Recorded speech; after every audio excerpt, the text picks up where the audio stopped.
आज झाली 3,000 रुपये वाटप.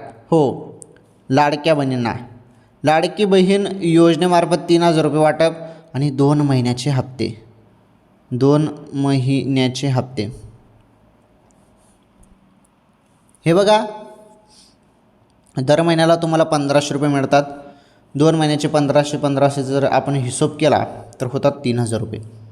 3,000 रुपये पटकन बहिणींच्या खात्यामध्ये आता येणार आहेत. हे बघा, 16वा हप्ता भरपूर बहिणींना आलेला नाही. 16 प्लस 17 या 2 महिन्याचे काही बहिणींना 3,000 रुपये मिळणार आहेत. म्हणजे मागील हप्ता ज्यांचा थांबलेला आहे त्यांना मागील महिन्याचे 1,500 रुपये आणि या 17वा हप्त्याचे नोव्हेंबरचे 1,500 झाले 3,000 रुपये. बरोबर ना.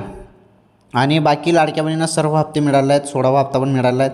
अशा बहिणींना मग 1,500 रुपये येणार आहेत आणि ते लवकरच आता जमा होतील अशी माहिती सूत्रांकडून, मीडिया रिपोर्टकडून मिळत आहे.